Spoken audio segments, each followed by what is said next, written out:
Hello and welcome to the War on Error. I hope you can hear me. It is Thursday, the 23rd of March, 2023. And I've forgotten to update me little picture in the corner. That's the picture from yesterday. Oh, I don't know. Silly Graham, what are you doing? I did have one that says TikTok. You see, that's a reference to things.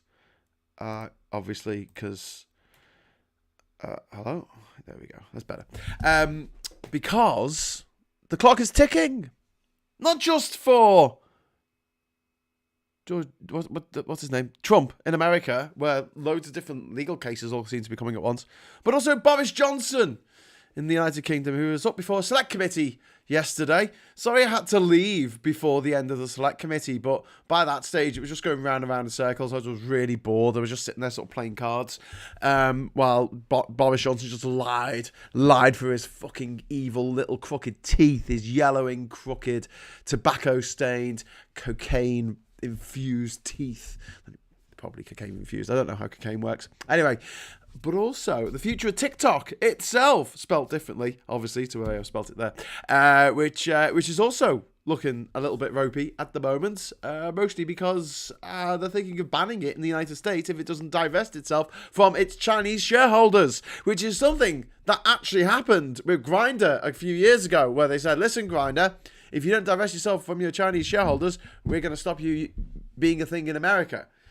Which is a bit of, it's quite a hell of a thing to say to a tech company, to say, you know, that country that you like selling your tech in, we're going to get rid of it.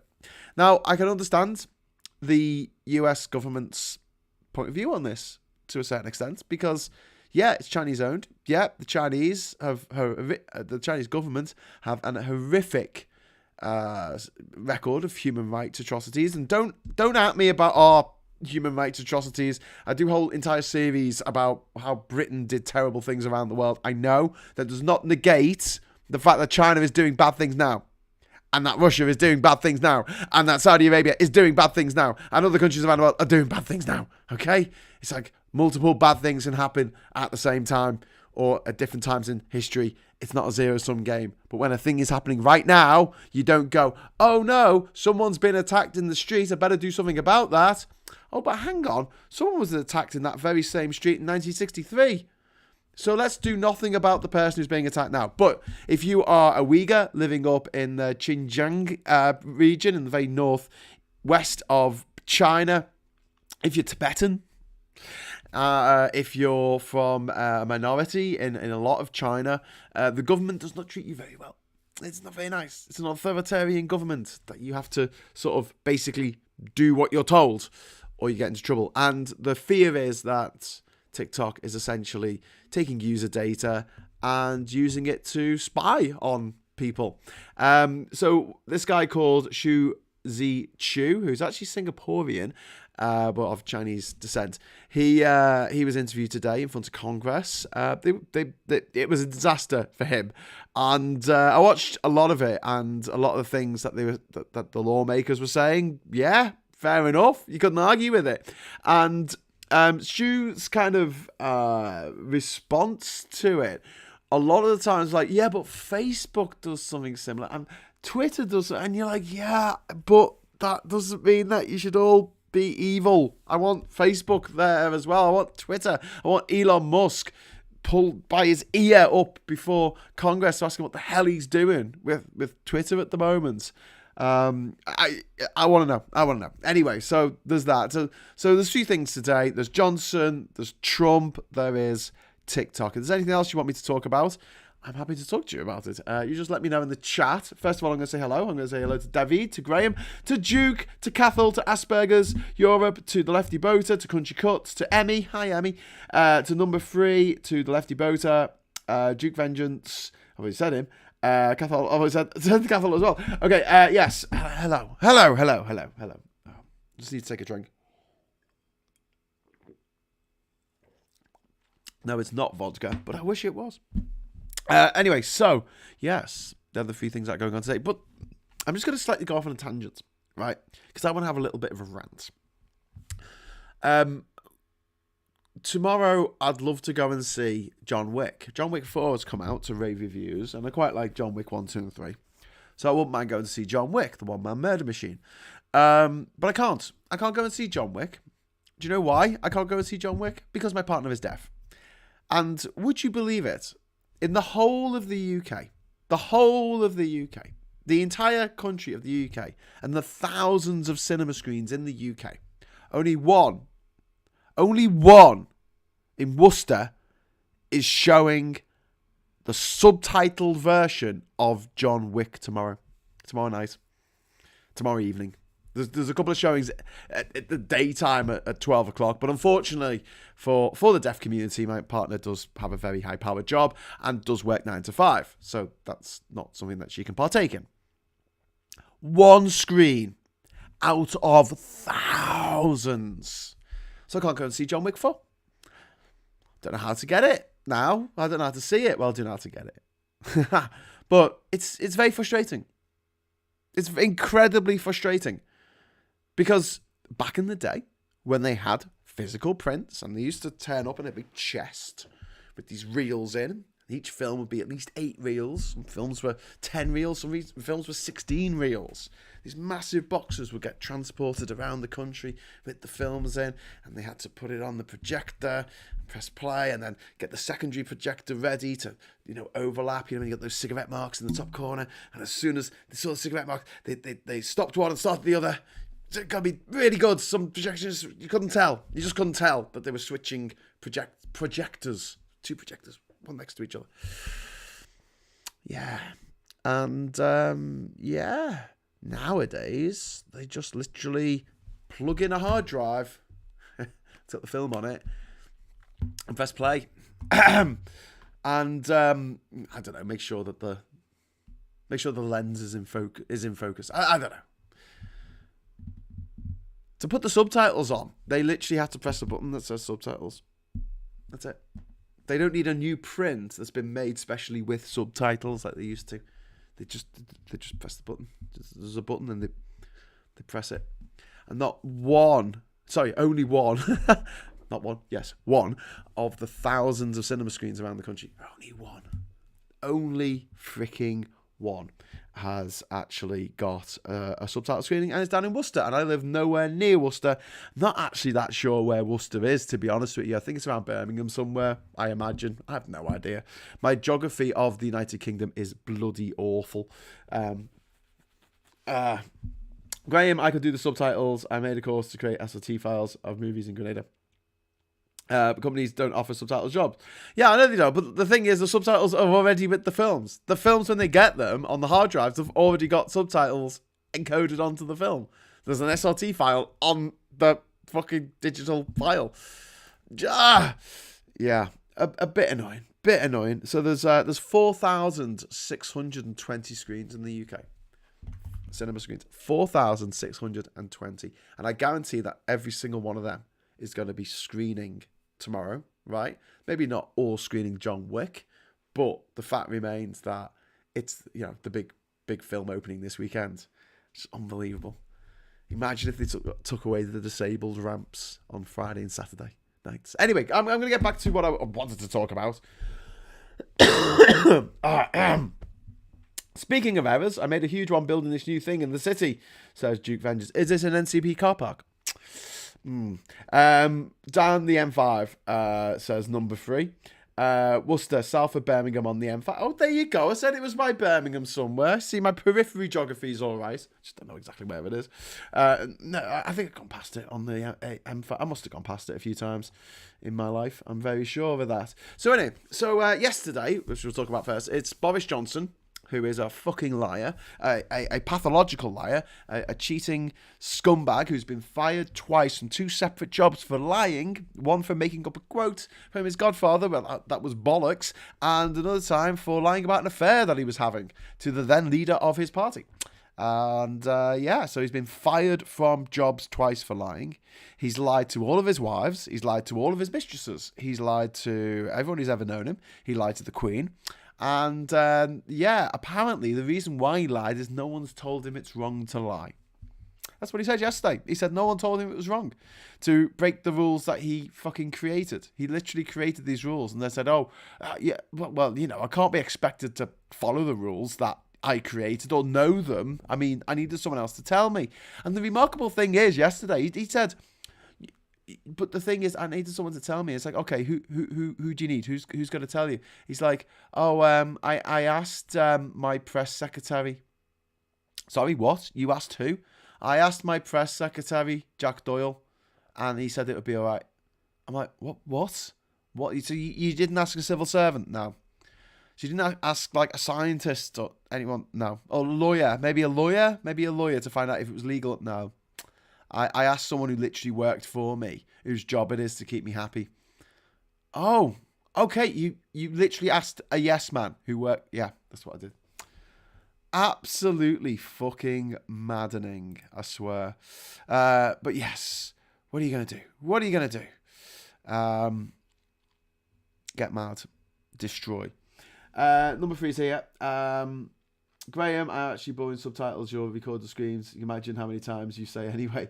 Sorry, I need to say anyway less. Is Boris a liar? No. Boris is a liar. No, says Duke Vengeance. You've been kicked in the head by a horse, Duke. He's a liar. He's an absolute fucking liar. He's a full of shit.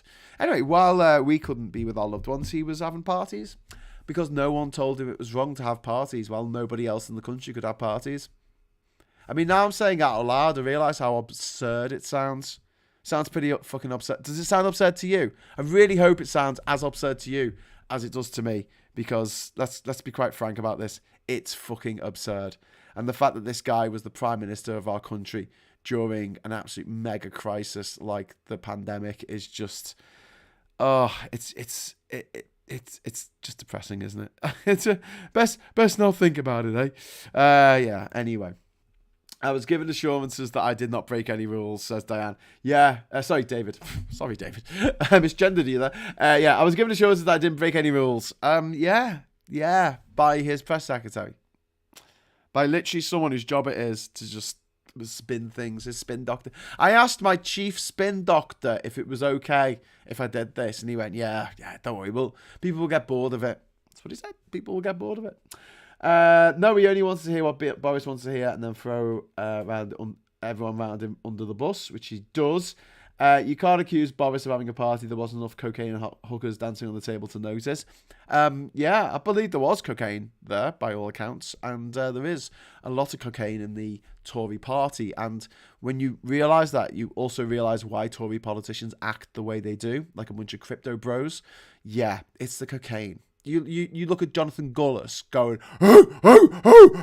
in Parliament, but not in the zoo, in actual Parliament. This is a privately educated motherfucker we got here, right? And he's in Parliament and he's doing this.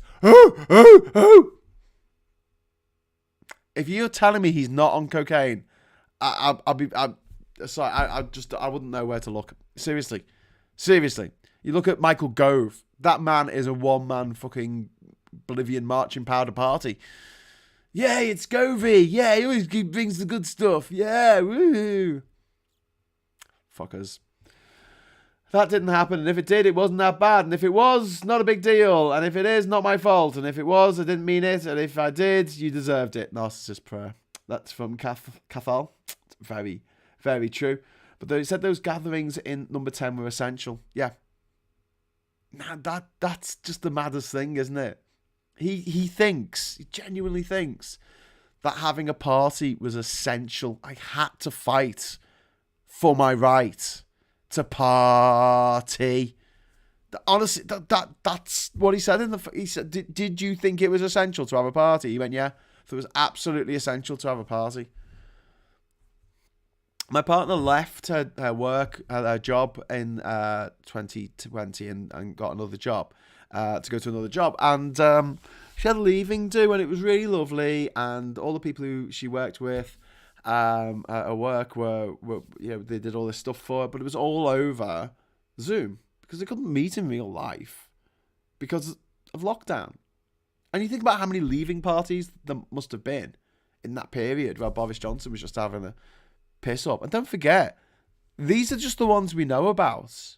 He didn't apologise to the House till after the Sue Gray report and after the Met, the corrupt, homophobic, racist, misogynistic Met, had given their assessment of the situation.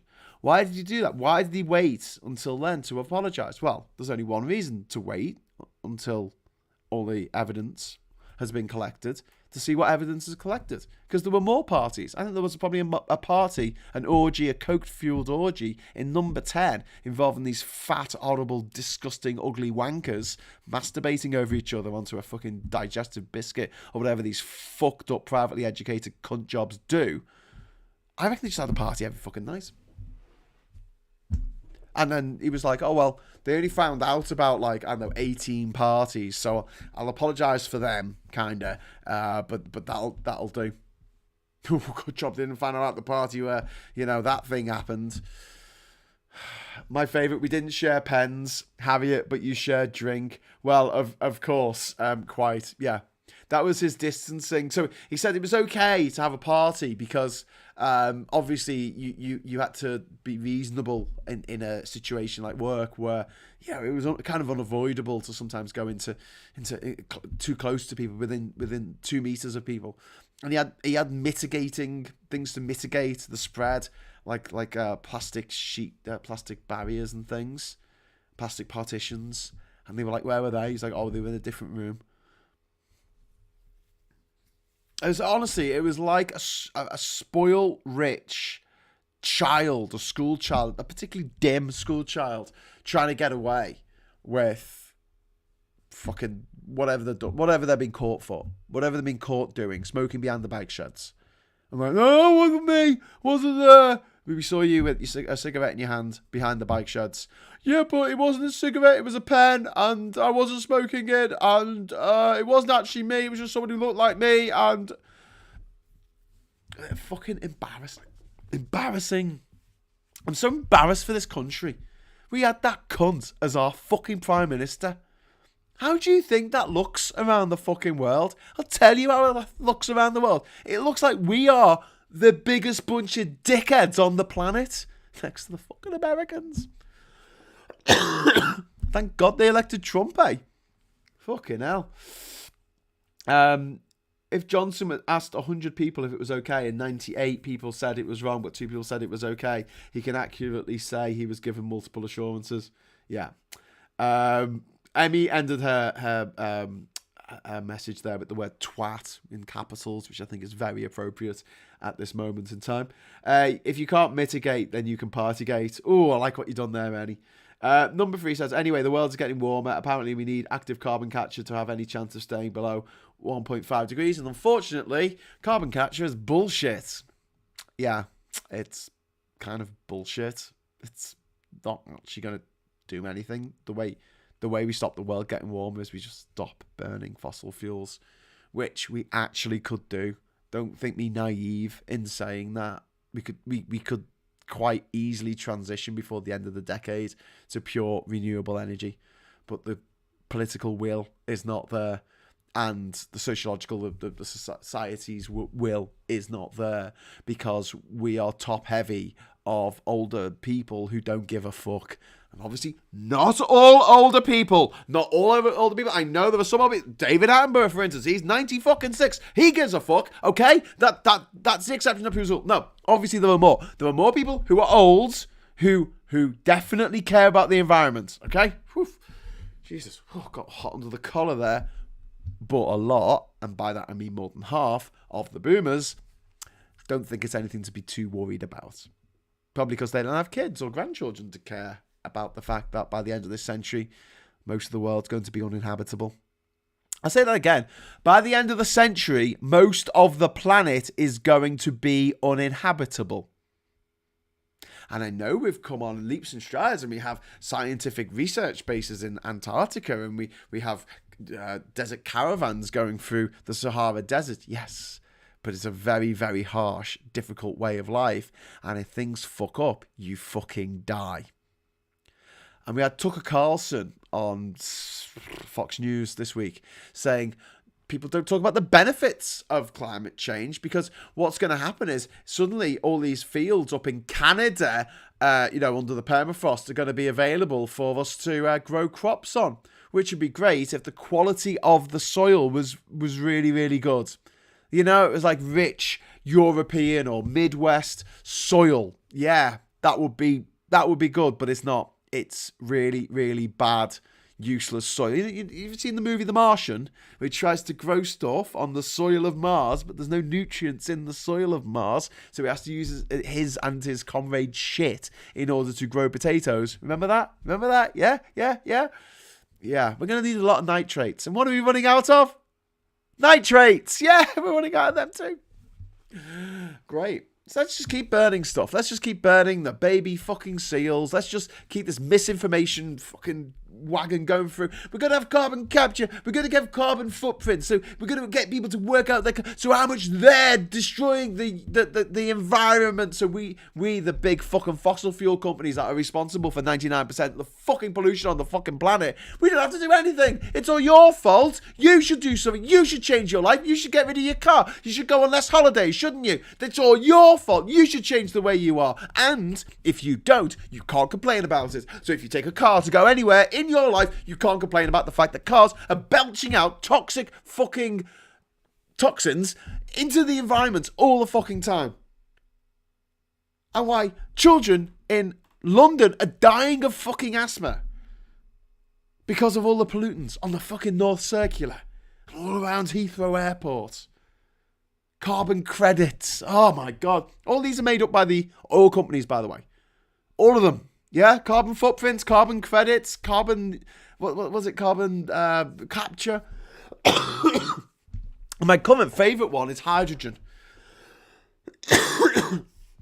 I've mentioned this before, but I'm going to make it very clear. Hydrogen is bullshit. It is absolute bullshit from the top to the bottom. 95% of the hydrogen that we make right now is made by fossil fuels.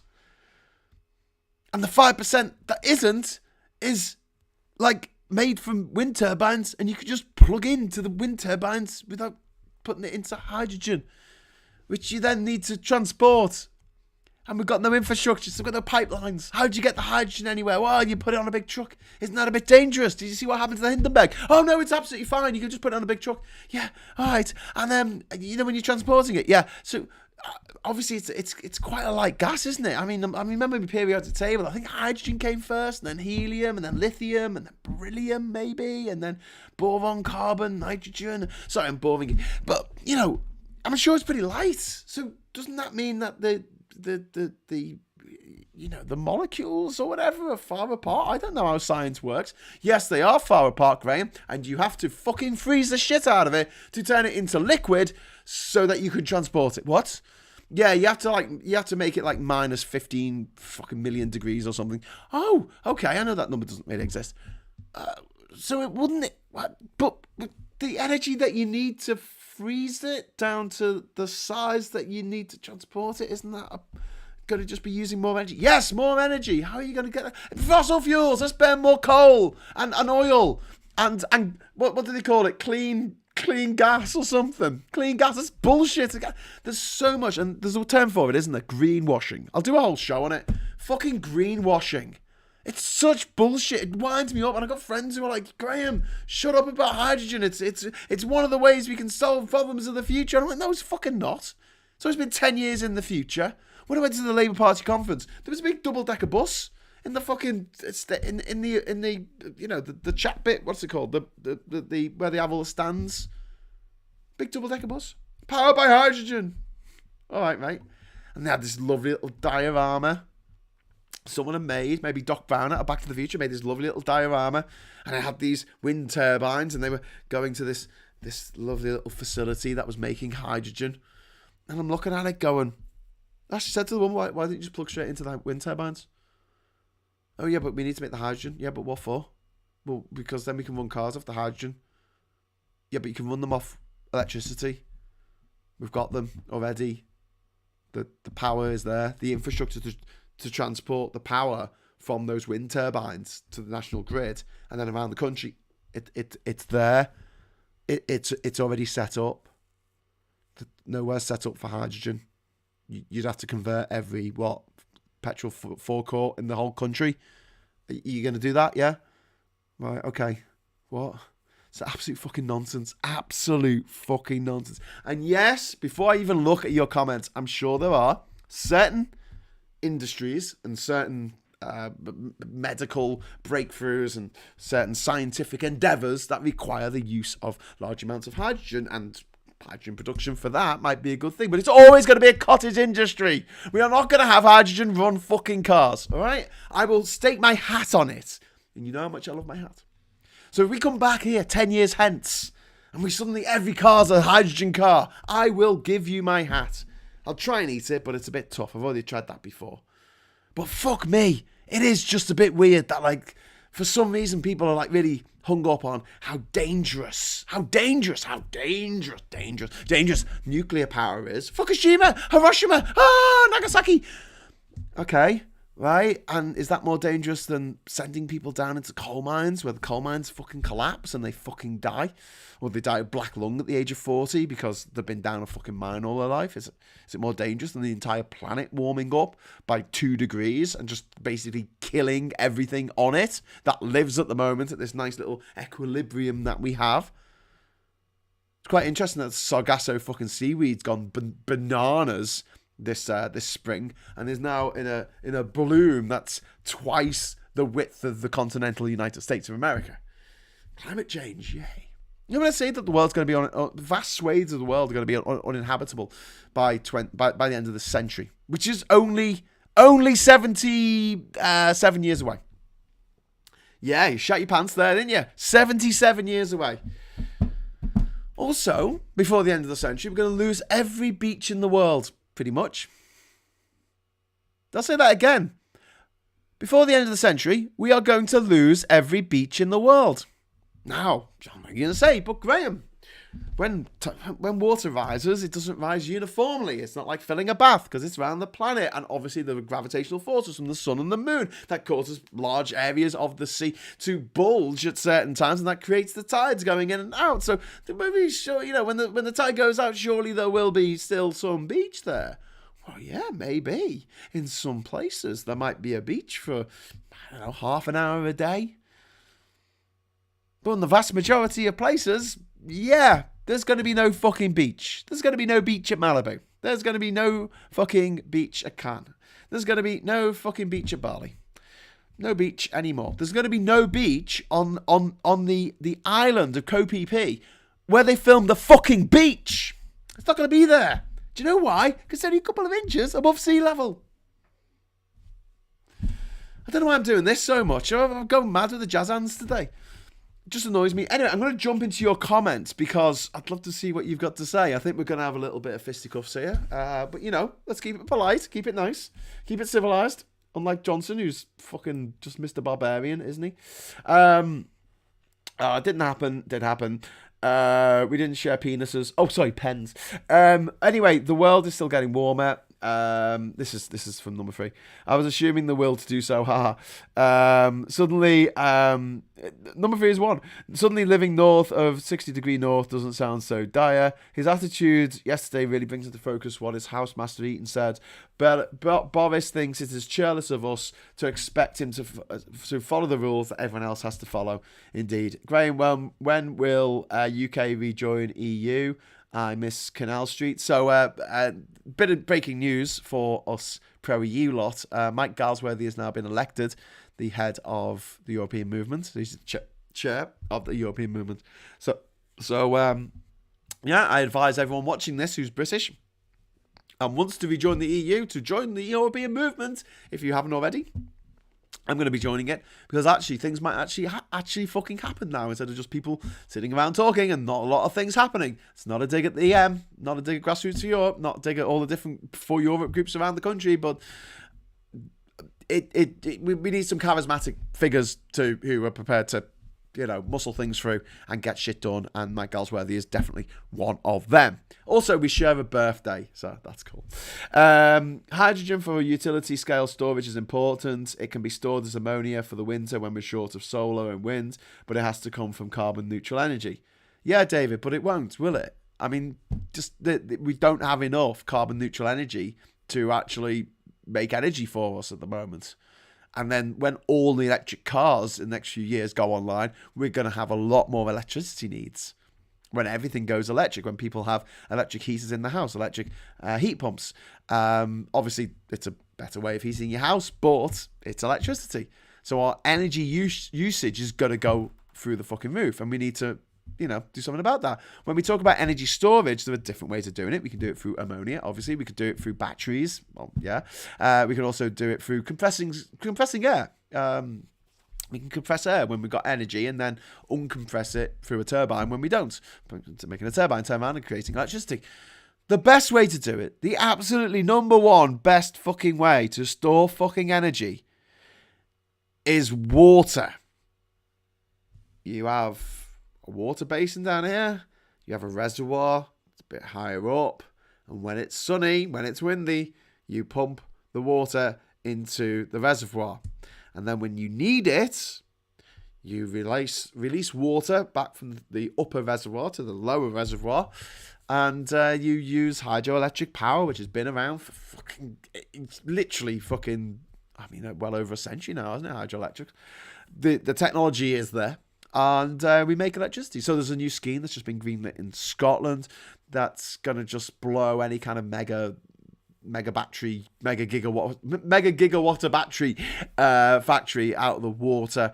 The biggest battery site we've got is something like, 200 megawatt hours. It's fuck all, really, in the great scheme of things. This one reservoir is going to be 1.5 thousand megawatts, so 1.5 gigawatts. And that's just one. We can have loads, especially in Wales and Scotland. Obviously, there will be people complaining about it, but in the places where we need to make these reservoirs, they're generally rural places. It's not like we're going to make a reservoir in the middle of a bustling city.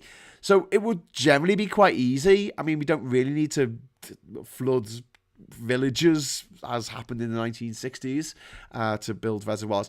There are ways around it, but the reason why they flooded villages in the 1960s, and probably why they'll do it now if they have to, is because the very, very rich landowners who own the vast majority of land in this country won't allow you to build reservoirs on their grouse reserves or whatever the fuck they use their horrible little fucking manor for, usually shooting grouse or something ridiculous like that, or maybe ripping foxes apart with hounds, or I don't know what rich people do. They're all cokeheads. I hate them all. I wish they'll all fuck off and go and sit on a fucking beach somewhere before it goes underwater and just leave us alone. Just leave us normal people alone. We're just normal men.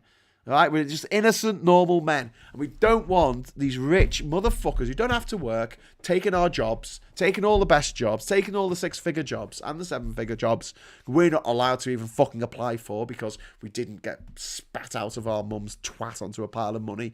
Thanks for that, you bastards. And then, they can fuck off and we can have their jobs. That'd be great.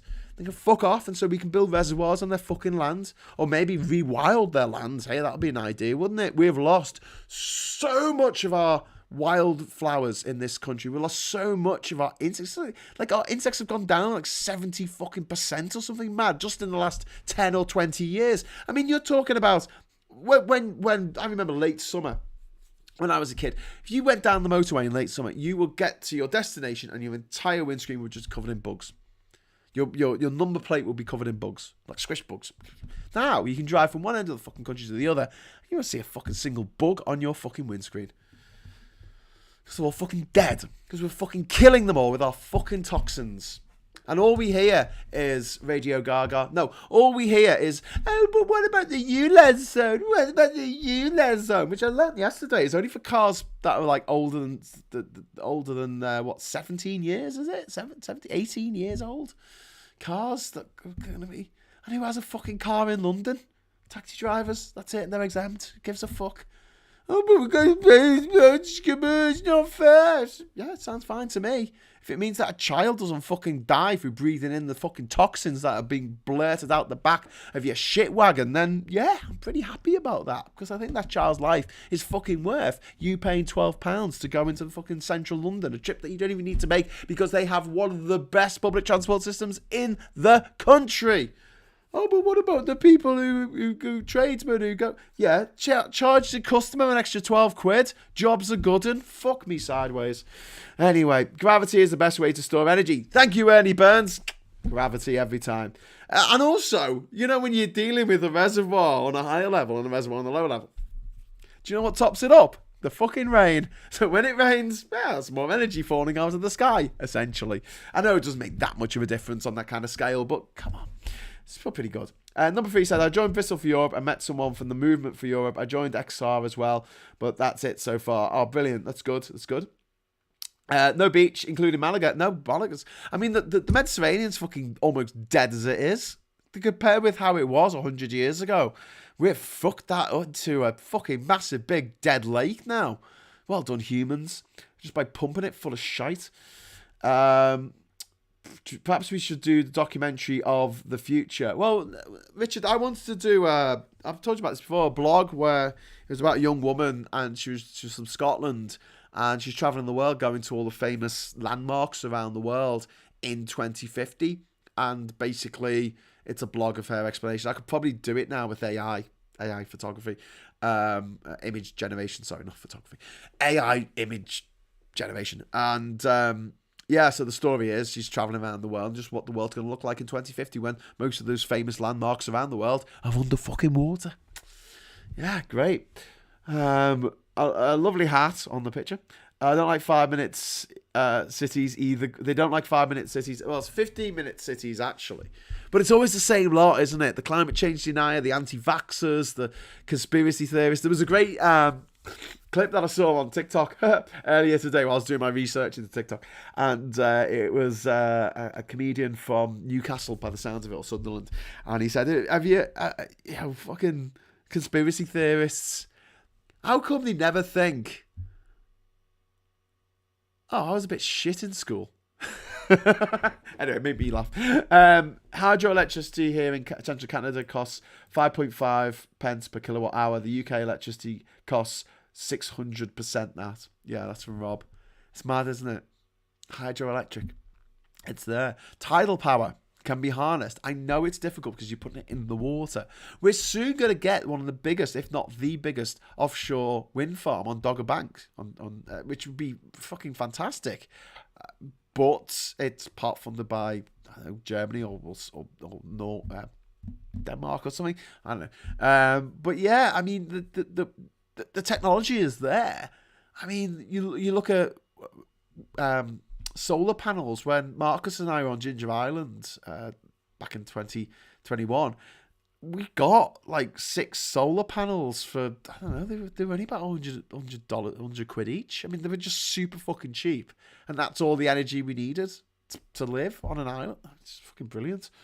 Have you both heard two arrests this morning regarding the 1984 Kerry babies case? Ooh, I don't know about that, chatty rat. You might have to tell me more. David Attenborough could do the voiceover. Yeah, that'd be good. I missed the one. What? Oh, sorry, from the 15-minute cities. Yeah, so the idea behind 15-minute cities is everything's 15 minutes away, which just really challenged with me because I fucking hate town planners and architects from the 20th century. Well, the second half of the 20th century specifically. I mean, did all the good ones die in the war? Were they used as cannon fodder or something? Were they, I don't know, strapped to the front of the tanks as they went into battle, a la Mad Max? I mean, where did they all go? Seriously, why did we stop making nice shit? Why did we start making absolute brutalist nightmares that look like Nazi fucking submarine bases everywhere and start going on about how beautiful it was? And I'm sitting there going, it's fucking ugly as fuck. It's like, it just looks like a big bag of punch fucking meat. What, you want me to be happy about having to see this fucking abomination every day? Yeah, I made it really big so you can see it. Weird. But yeah, the stuff that has been done in the second half of the 20th century, actually all through the 20th century, you would think that in this century, in this millennium even, we would turn around and go, okay, we'll learn from the lessons of the past and stop polluting the air, stop pumping shit into our rivers and onto our beach. Literal shit, literal fucking feces into all our rivers and streams and beaches and waterways and canals. Just pumping shit. Can you believe that we do that? We still do that. You can imagine looking back at there are historians in 100 years' time. I don't think there will be. I think human race is really going to be facing some fucking issues over the next few years, let me put it that way. But you can imagine people looking back and what the fuck were you doing? And then there's the last laugh about the fact that Canada has just seen its population grow by 1 million people. And that's not because the Canadians have been fucking like bunny rabbits. It's because they panicked about not having enough workers in the country to sustain the fact that so many old people, i.e. boomers, need looking after now. They just opened the fucking doors and said, listen, if anyone wants to come to Canada, you're really fucking welcome. Please come to Canada. Please, please, please, please, please come to Canada. Which is what Britain is going to do in approximately 24 months' time. I fucking guarantee it. We are going to open the doors. I mean, pretty much we've done this anyway. But there is a part of me that does delight in the fact that people from other countries, hopefully people fleeing oppression. Maybe we'll get some nice gay people from Uganda over here. Maybe we'll get some oppressed people from Sri Lanka. Maybe we'll get some Tamils from Sri Lanka. Maybe we'll get some Uyghurs from China. Maybe we'll get some Rohingya Muslims from Burma or Myanmar. I mean, there's oppressed people all over the world. And, you know, if we've got jobs for them, which are looking after the boomers, come over here, look after the boomers for us. That's great. Thanks for doing that. Thanks for coming over here and looking after the boomers. All you people from other countries around the world, not European countries, because we don't like Europe. So all these old racist fuckers sitting in their old racist fucking holiday homes, and the helpers coming in to help them every day are from Zimbabwe. Love it. Love it. And the racists are like, oh my God, it's very demeaning, you know. And it's like, yeah, good. Good. I'm glad it is, you racist fuck. Anyway, moving on. Chatty Rat on LTT. Brutalism in response to World War II. Basically, it was the PTSD of architecture. Yeah. I also feel like people thought that the world was going to end at any moment. Evidenced by Neville Shoots on the beach and Failsafe, the movie and book, and also Dr. Strangelove.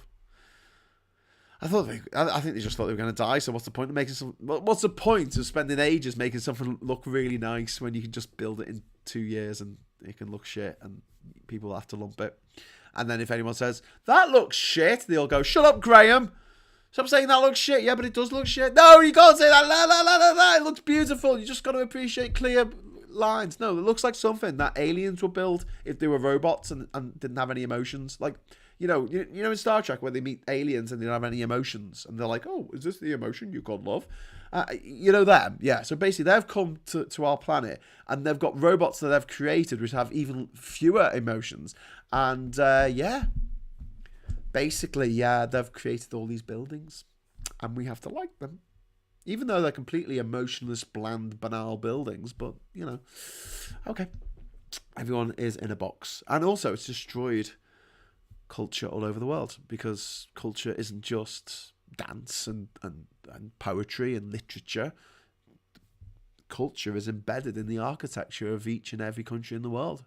Their local architecture, their historic architecture, their historic design.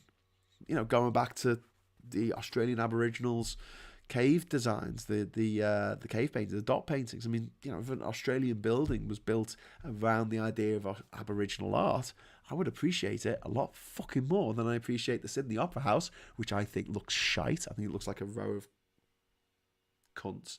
And the Federation Square in Melbourne. Federation Square in Melbourne. I was going to say about Melbourne as well. Did I mention this the other day that there's a woman called Posa Parky. It's not a real name. She doesn't use her real name because she wants to be known as somebody else for some reason. A bit like that other woman, J.K. Rowling, who just keeps calling herself Robert Galbraith. But if a trans person changes their name, they use the old name for them, which is a bit of a peculiar thing to do. But, you know, by peculiar, I mean really shit thing to do. But whatever. So this woman is going around Australia giving these speeches about how much of a Nazi she is. And she's actually been supported by actual goddamn neo-Nazis walking down the street dressed in black, giving Hitler salutes. That's quite fascinating to me. I'm like, what? What? I mean, there's a point where you like look at yourself and go, we're the bad guys. I think that's the point. That's the point where you go, I think we're the bad guys here. We've got Nazis on our side. I don't want to ever be on the same side as Nazis on anything. On absolutely anything. Rwanda have amazing drone delivery services to send medical supplies to remote hospitals. Oh, that's handy. These boomers probably voted for Brexit. Yeah, you can look after those. Yes. Well, that's what's going to happen. We're going to open the doors and just say, look, if anyone wants to come here, we are fucking desperate. Because people aren't having children. Our fertility rate has just dropped off a fucking cliff. No one's having kids because it's so fucking expensive to have kids. Ridiculously expensive to have kids. And the future looks a bit dodgy at the moment, doesn't it? It doesn't look great, does it? Where's our hope coming from? There was a question that James O'Brien asked on LBC this morning. He said, are you feeling a little bit of like hope now that Boris Johnson's been exposed as a massive fucking liar? People were like, no, not really. You know, because there's so much more. It's not just Johnson. It's Rees-Mogg. It's Gullis. It's fucking Suella Braverman, Priti Patel, fucking Rees-Mogg, Gove, that fucking Rishi Sunak, Liz Truss. All these fucking wankers. That's just in our country. Then you got Trump. You got Ron Sanctimonious over in so that's a Trump pun. Ron DeSantis over in Florida. You got Trump himself. You got Marjorie Taylor Greene, who's just fucking mad, absolute fucking crazy psychopath who's running around the House of Representatives spouting out bollocks. You got Fox News, those fucking cunts like Tucker Carlson just lying to people who are easily lied to. Yeah, the people who say, yeah, that sounds acceptable. Yeah. I like the fact that Boris Johnson had all those parties while I wasn't allowed to visit me own grandchildren. Yeah, that was great. I love that he had all those parties. I wish he'd have some more. And then you've got Bolsonaro in fucking Brazil. At least he's been kicked out, but his plague of fucking arseholes are still there in the country's Senate. Then you've got people like Duterte in the Philippines, who was an absolute fucking gangster from Mindanao, who decided that he was going to become president and bragged about throwing people out of helicopters and all kinds of mad shit. Murdered people, had murder gangs going around the Philippines, murdering people for taking drugs. And then he's been replaced by the son of Ferdinand Marcos. What? Yeah. The dictator that they had to, yeah. Imelda and Ferdinand Marcos were the couple who famously ran the Beatles out of the Philippines. Great, and now their son is the fucking president of the Philippines. Then you got Orban in Hungary, who has gone on the record to say that if Putin comes for a visit, we're not going to hand him over to the International Criminal Court. He just fucking said it. Gobshite. There's so many of them, and then there's Putin. The puppet master, the absolute shitbag who has infiltrated American politics, British politics to great effect. The guy who has managed to hold up Sweden joining NATO by orchestrating an event in which one of his RT motherfuckers, and how RT got an Ofcom license is fucking beyond me. Oh no, I know why. Because their CEO, well, at least the current CEO of Ofcom, is part of the private school mafia. Did that surprise you? That cunt who's got a fucking 6-figure job and who doesn't do anything about the fact that Tory MPs are literally interviewing each other on a news show on a channel called GB News. You know those fucking cunts, right? Yeah. So like RT being on our television for so long, this is state broadcaster of Russia, right? There to spread propaganda, there to give Nigel Farage a fucking platform. So there's a guy who worked for RT, or at least appeared on RT a lot, and he went to Sweden. I don't know if he even is Swedish, but it doesn't really matter. And he stood outside the Swedish Parliament and he burnt or at least threatened to burn a copy of the Quran. Why did he do that? So Turkey, under Erdogan, who's a twat, would block the ascension of Sweden into NATO. And it fucking worked. You just imagine like Putin just sitting there going, I can't believe this is working. I can't believe that I literally invaded someone else's country and there's people making excuses for me. There's people ringing up the radio going, yeah, but the British did bad things. Fucking hell. I just, people. Anyway, Wayne is there, but how do you really feel that Wayne rang up James O'Brien today to answer a question incorrectly? Not happy about that. I was going to call in. What is it? Umpire's decision or something. What was it? Quibbling the verdict. But the idea was, why is Democrats red and Republicans are blue? That was the question.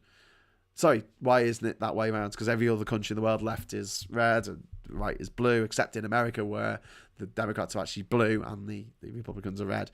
And the reason is cable news.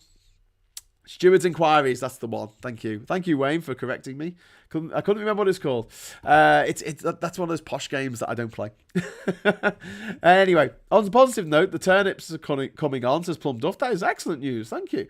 It seems that some form of the Swansea Lagoon may have been revived this year, called Blue Eden. We'll see whether it goes anywhere. Yeah, the Swansea Lagoon wasn't it going to be a power making thing with the tide, and they spent millions on it, and then it came to nowhere because the Tories are fuckers.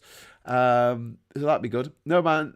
We'll have caring robots soon, built in Singapore on terms. Yeah. Well, we're not, because all of the innovators and the people who actually know what they're doing in this country are leaving or have already left. There's a massive brain drain in this country because it's not a very attractive country to live in anymore. Cost of living has gone through the roof. Mortgages have gone through the roof. The cost of having children has gone through the roof. Why would you live here? Like, seriously, if you could, why would you? I wouldn't. Subtitle editor or translator or marketing. The Norman Desmond of Europe. Britain, the Norman Desmond of Europe. I love that HP. Norman Desmond from Sunset Boulevard, one of my favourite films. Cathal says, one person's rent is another person's income. It might be their pension. It might be how they pay their mortgage. Yeah, indeed. That's from Leo Varadka. Well, I don't really agree with people having two homes. I just don't. So you have one house, yeah, and you live in it, yeah, and you pay for your mortgage, okay. And then you get another house, you get a mortgage on it, 25-year mortgage, and the mortgage is 500 quid a month, and you say to someone, I'll let you live here for 600 quid a month. And you use the 600 quid they give you to pay the mortgage, so the person living in your house that you own pays the mortgage off. And they get nothing out of it, apart from a house for a bit, but you get to keep the house at the end of the day. Do you see what I mean? No, I just don't think it should work like that. I just don't. But there you go. Talking of DeSantis, in Florida, female sports students have to give reports about their periods to teaching staff. And now Florida, they want to ban girls talking about their periods in school. Yeah, I read that, Graham. It's fucking mad, isn't it? Maddening and mad.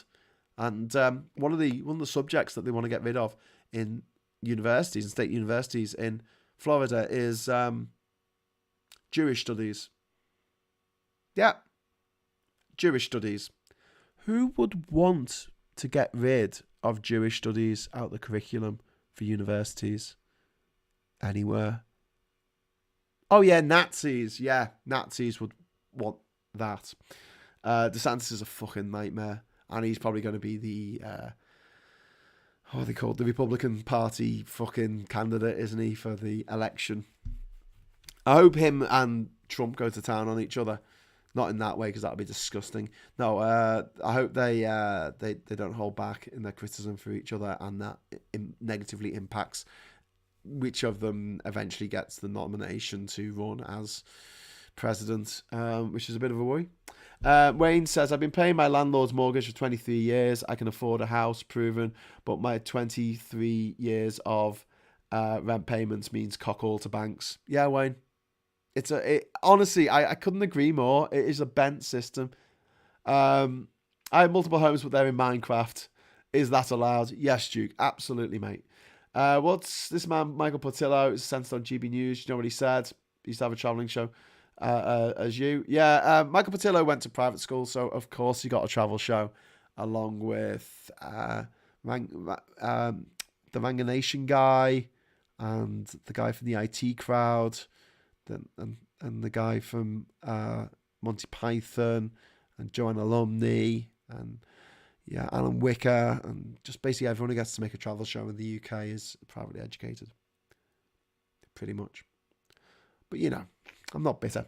Graham says, Disney have given a big FU to the Florida. They plan to host a big LGBT event. I hope they do. That'd be great. Apparently, there was a new anti-trans lesbian website. So it was a lesbian website for people who are anti-trans, who don't want to include trans in there. You know, they're fighting for a better world. And they actually used photos of trans people and non-binary people on the website. Yeah, that actually did happen. You got to marvel on the fucking intelligence of these motherfuckers, don't you? Maybe they hate in their brains for trans people or black people or Muslims or Jewish people or the wrong flavour of Christian people or whatever the fuck it is. I think it just, that hate just addles their brain. It just eats their fucking brain cells. Because every single hater that I meet like that, who just hates entire groups of people for no good reason whatsoever, it's not like they're being fucked over by them like we are being fucked over by the mega rich.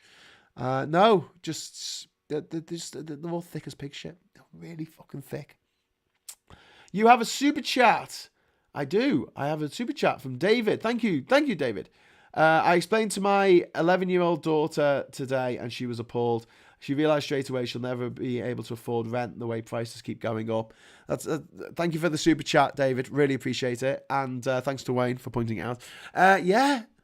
Fucking crazy, isn't it? Like, seriously. Like, where are we going? Where are we going with this? What's going to happen?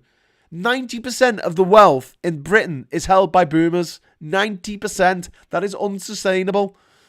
The boomers are all going to be dead in the next 20 years, pretty much. Oh, what's going to happen?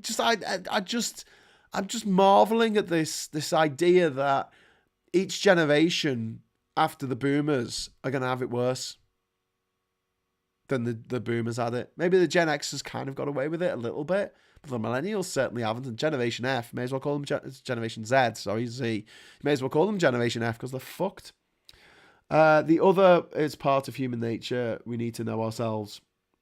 Yeah, it's good advice that, Richard, from the Oracle at Delphi in ancient Greece used to have a sign above the cave that said, know thyself. It's a good way to live. Fingers crossed, indeed. Unless there's a leg up from parents, etc., there's no chance for people, me included, to own their own home. That's from Phil. I can't afford, I can't even begin to imagine how I could afford my own home in this country. Shocking. Been on the cards for 20 years. Ghost estates could have made economic cost less than it would be to sort this mess out. Yeah. Well, I'll sort it out like this. First of all, there's a fuckload of money held in pension accounts for civil servants and council workers across the nation. I mean, we're talking billions. And at the moment, those pensions do what pensions often do, which is like invest in the weapons of mass destruction, cigarettes, alcohol, weapons, all that kind of stuff. And what we could do is say, no, you have to invest in housing. So they have to put that money into housing because housing always increases in value, right? And then we build or we restore buildings in cities across the country. Use that money to do that. And the council is allowed to be a private landlord. That's it. That's the big rule change that they need to make. It's really simple. I mean, a lot of these very complex problems have surprisingly simple solutions. And yeah, it's not going to work 100% everywhere it's tried.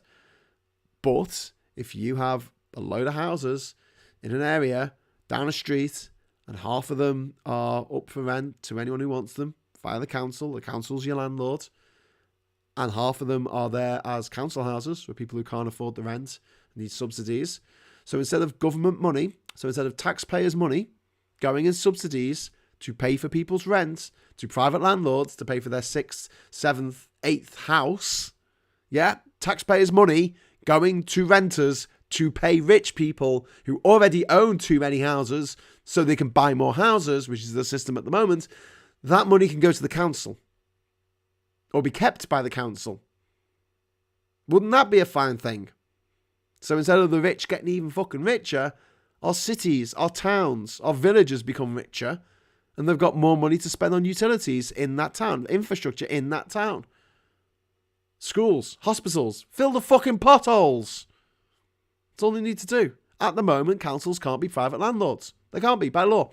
Which is ridiculous. Red Row can. Fucking permission houses can.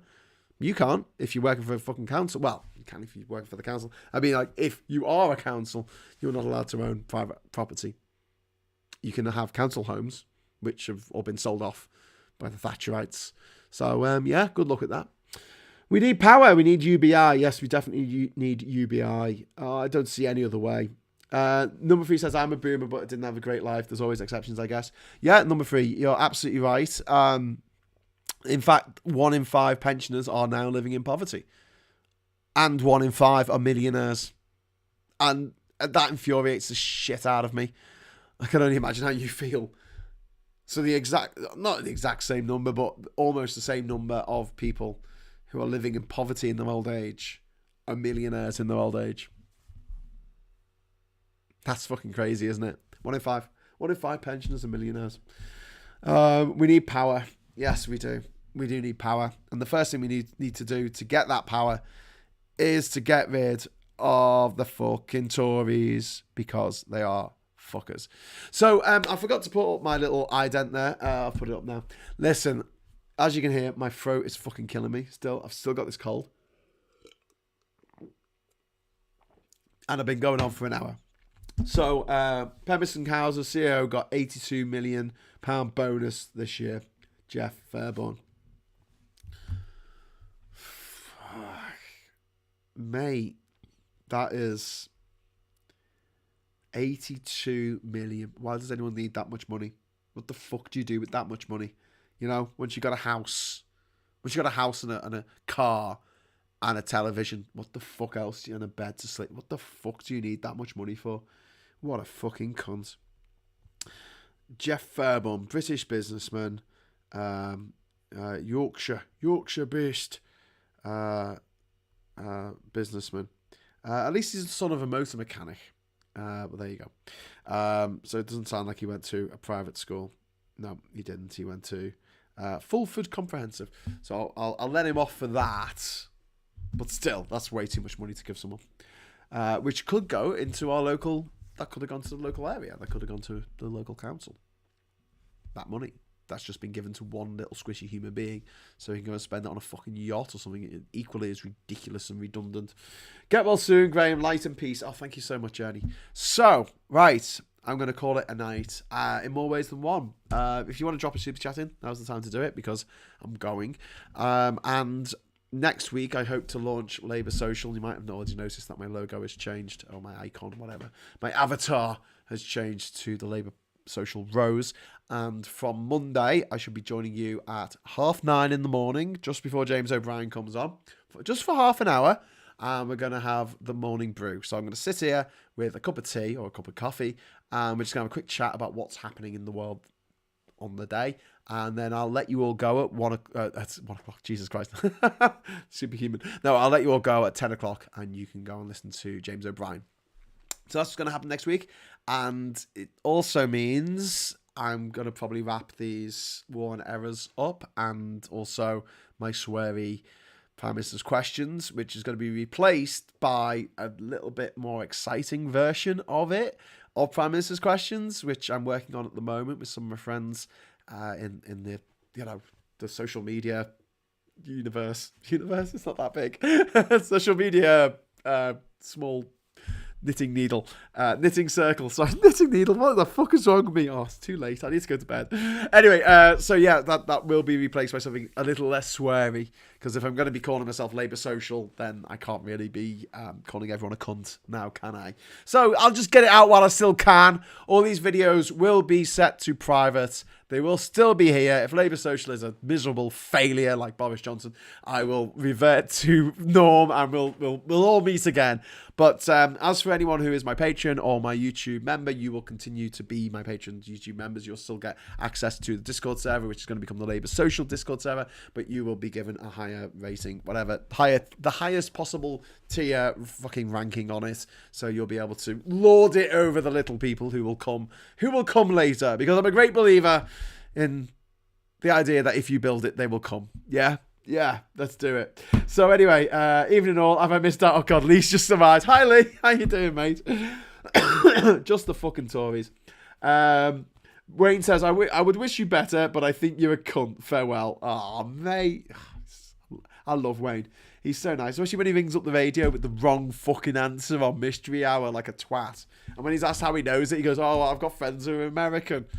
Jesus Christ, Wayne. What the fuck? Anyway, right. See you on the next one. Okay, so I'll see you at 9:30 in the morning. I know some of you got to be in work or whatever, but if you're about, I will be broadcasting at 9:30.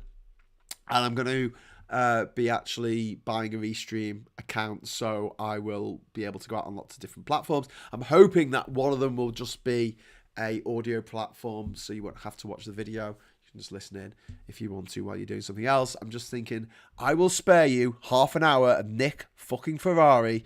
I'll be saying in the morning, you just listen to me for half 9 till 10 o'clock for the morning brew, and yeah. I think that I like the idea of that. I mean, you know, I don't particularly like the sound of my own voice, but I'd rather listen to fucking anything other than Nick fucking Ferrari. I'd rather listen to a fucking well full of burning kittens than listen to fucking Nick Ferrari. Anyway, Cathal has just dropped in €5. Thank you so much, Cathal. Thanks, night all. Check out the Irish housing crisis blowing up in a week or so. I will do, absolutely. What's happening at 9 a.m? Ask Lee Corn. I'm on Monday at 9 a.m. Sorry, pardon me. On Monday at 9:30 a.m, I'm hosting a new show on this channel, which is going to be called Labour Social.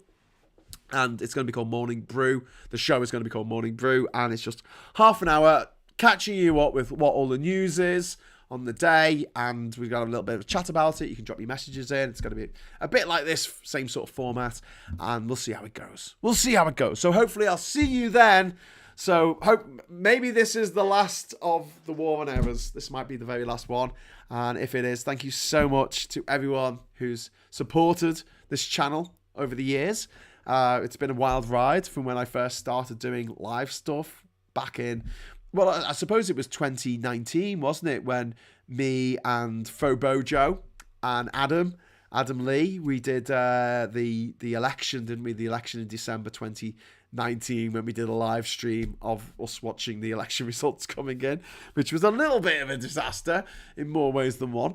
But then it wasn't until the American election, the election of Joe Biden in 2020, in the November of 2020, when I actually did a live show, and then I continued it on from there. So thank you for everyone who supported this channel so far. And yeah, if you've come with me this far, pray you'll come a little further.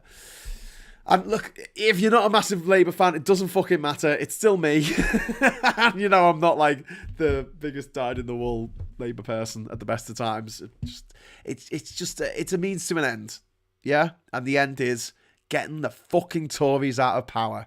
So yeah, if you're with me on that one, come with me on this next journey. Is that going to be a daily thing at 9:30? Yes, every day next week at 9:30, I intend to do a show called Morning Brew, like this, where I'm just sitting there with me coffee and we have a half-hour chat before you go away and listen to James O'Brien. Whew. Okay, good. Thank you. What the fuck was Ferrari going on this morning? He was accusing one woman of being a marriage destroyer. I don't know. I don't listen to Nick Ferrari for good reason. Right, Lee, everyone, Wayne, thank you so much for watching. Thank you to all my amazing, amazing patrons and YouTube members. Thank you to everyone who dropped in a super chat, not just tonight, but over the years. And I will be back Monday morning, 9:30 on Labour Social with Morning Brew. And until then, I'll say hello, good evening, welcome, and goodbye.